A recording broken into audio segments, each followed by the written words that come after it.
Hey everyone, happy Friday. I am excited to be here this morning and I'm a little bit fired up, just so you know. So in thinking about my topic for today, I was thinking about the things that really make me upset or kind of PO'd about infertility doctors and treatments and why you should be angry too. And why, if this is your infertility doctor, if they are saying these things to you, why you should consider just moving on and getting a second opinion. So if you don't know me, I'm Erica Hoke. I'm an infertility mentor and empowerment coach. And these are the kind of things that I want you to be empowered in your choices, in your decisions, in your education, so that you can get to your baby as quickly as possible. Let's just be real. That's what we're working for, right? So why am I angry at the infertility doctors? So many of the people that come to me will say to me, well, I had a miscarriage and then the doctor said, we can do this test now. You've had a miscarriage and you can have this test now. Or you've had a miscarriage and we can't do this test until you have another one. So let's just break down what that doctor is saying. So you've already had, for instance, you've already had 2 miscarriages. I'm sorry if that's the case.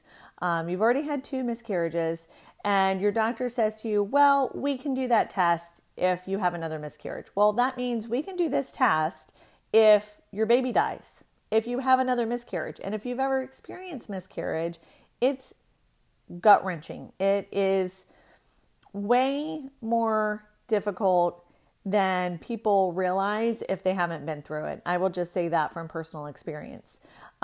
So that's not something I'm willing to tolerate in my medical team, and you should not either.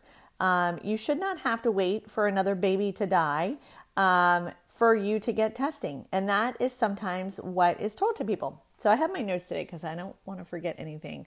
Also, if this treatment doesn't work, then we'll test for this. Who does that benefit? That does not benefit you. It doesn't benefit anybody but the doctor. So yes, these tests are very expensive and many times you have to pay out of pocket. But would you rather pay for an $800 test or a second round of IVF that's $30,000? So you have to ask yourself, who does that benefit? Does it benefit you to do delayed testing until your IVF or IUI doesn't work?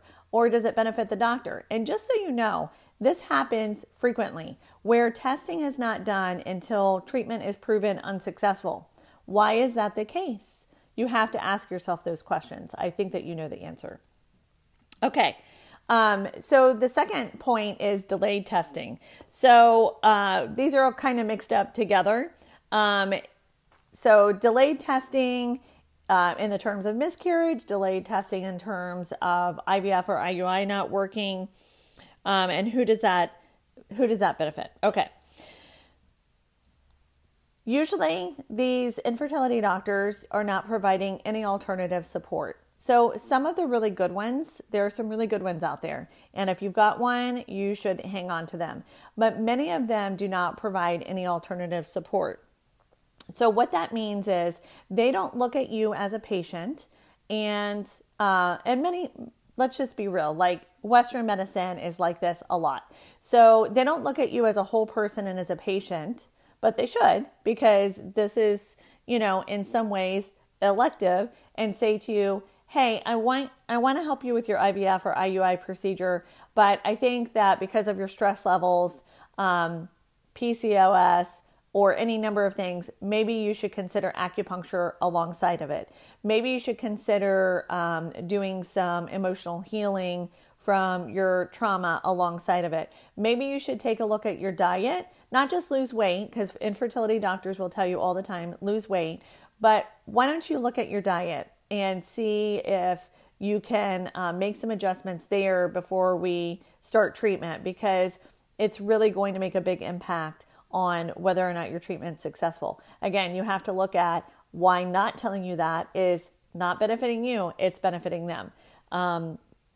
So those offices, those practices that provide acupuncture, they provide emotional support and dietitian support, those are gems of offices, and that's what you should be looking for. You should be looking for a holistic approach to your fertility. Okay, missed testing. So again, this kind of goes back to the first one, but it's different in the fact that not only are they not testing up front before procedures begin, or they're saying to you, well, we're just going to test after you have a miscarriage or at a failed procedure. They're missing tests that haven't been done. They're not even considering tests that could potentially lead to positive results. Things like genetic blood clotting disorders. There's a whole panel for that for infertility. Things like MTHFR mutations, which are, if you have an MTHFR mutation and you're taking hormone, if you're taking hormones to elicit your ovulation. Sorry, couldn't get that word out. And you have MTHFR, your body could be responding really poorly. So there's a lot of mistesting, things like ferritin, thyroid levels being, I've talked a lot about this. Look for my other videos. I don't want to go into it in too much, but there's a lot of missed testing that just doesn't get done because they have like a little block of their tests that they run and they don't look beyond that. So I hope that you get fired up and that you find the support that you need for your IVF and IUI treatments, or, you let me help you if you have been told that the doctors can't help you. I was told I was not a candidate for IVF or IUI. My chances, I could have done IUI, my chances were really low, and we just weren't willing to invest in something with such poor prognosis. So instead we invested in acupuncture and things like that. So I'm here to help you. If you would like to schedule a consultation with me, it is just troubleshooting for your next steps and the path that you should go down, things that you should look for. So I just kind of go through a list of what you've done and what can your next steps be. So health and blessings to you guys. I hope you have a fantastic weekend. Hey, if you're watching on YouTube, go ahead and hit that like and subscribe if you like my content. I'm here every Monday, Wednesday, and Friday. Health and blessings to you guys. Bye-bye.